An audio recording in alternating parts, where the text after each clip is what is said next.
Moya Brennan has been laid to rest in Donegal, and the farewell that took place there was quiet, intimate, and deeply moving in a way that reflected everything she stood for in life. This was not a Hollywood send-off. This was not an industry event dressed up as a goodbye. This was a community coming together in the place where it all began, in the heart of Donegal, to say farewell to one of the most remarkable voices Ireland has ever produced. And the details of what happened inside that service are something people will not forget for a very long time. Moya Brennan was not just a musician, she was a cultural institution.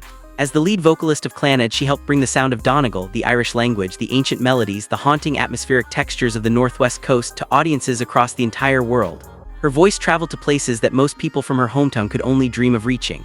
It appeared in Hollywood films. It filled concert halls across Europe and America.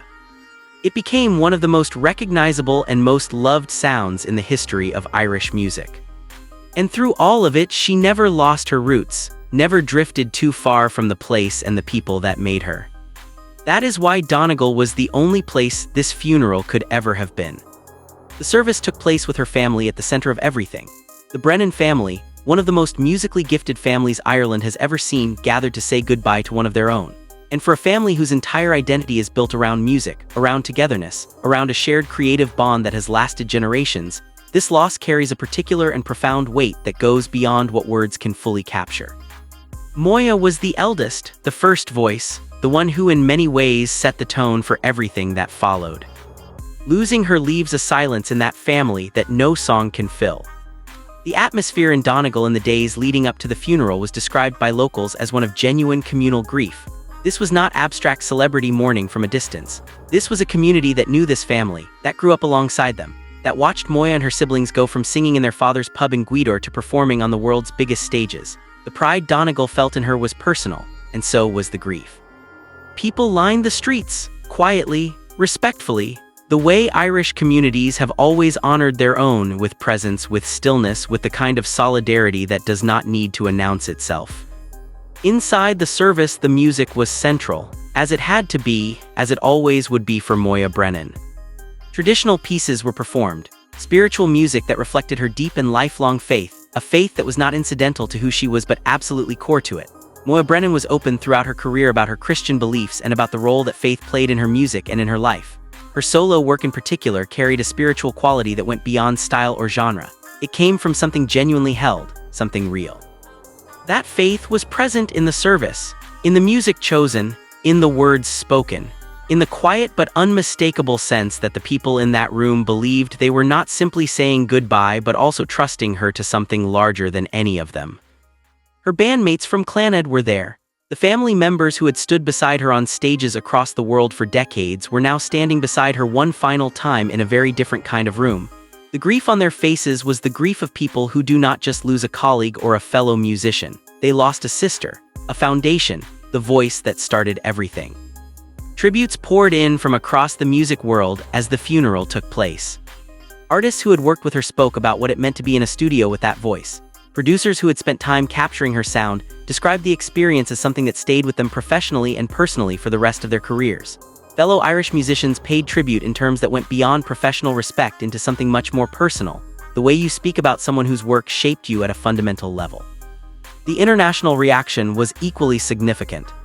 Because Moya Brennan's reach was genuinely global, Clannad's music found audiences that Celtic and Irish traditional music had never previously reached.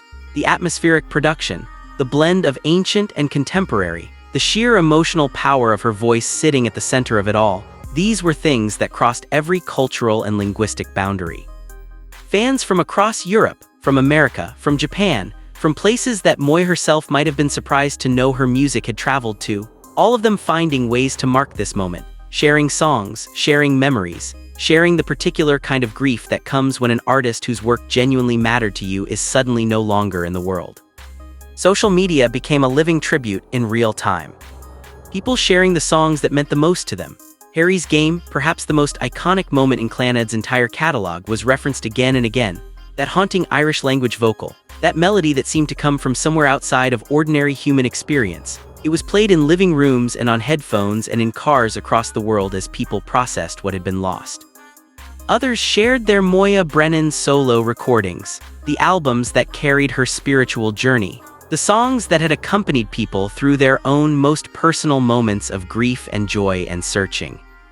That is the mark of a truly great artist. Not the awards, not the chart positions, not the critical acclaim, though she had all of those things. The real mark is the way the music becomes part of the interior life of the people who hear it, the way it shows up in their most private moments without being invited and without needing permission. Moya Brennan's music did that for an extraordinary number of people across an extraordinary number of years. Back in Donegal, the funeral concluded in the way it had proceeded throughout, with dignity, with love, with music that carried more meaning in that moment than it ever had before. The burial took place in the land she came from, the land that shaped her voice and her vision and her understanding of what music could be and do and mean. There is something profoundly right about that, something that feels less like an ending and more like a completion, a full circle, a voice that traveled the entire world and came home. Her family will now carry this loss in the way families carry these things, privately, together, with the particular strength that comes from people who have built their lives around each other and around a shared love of something bigger than any one of them. The music will continue. Clannad's catalog is not going anywhere. Moya's solo recordings will keep finding new listeners the way great music always does, across time, across generations, across every boundary that might otherwise separate one human being from another. That is her legacy, and it is enormous. But today, in Donegal, in the community that knew her first and loved her longest, the only thing that mattered was saying goodbye to the woman. Not the icon, not the voice, not the legend. The woman, Moya Brennan, daughter of Donegal, heart of Clannad, one of the most genuinely gifted human beings her country has ever produced. She is gone now, the world is quieter for it. But the music remains. And for anyone who has ever been stopped in their tracks by that voice, who has ever felt something shift inside them when those first notes began, the music will always be enough to bring her back. Rest in peace, Moya Brennan. Donegal gave you to the world, and today Donegal brought you home.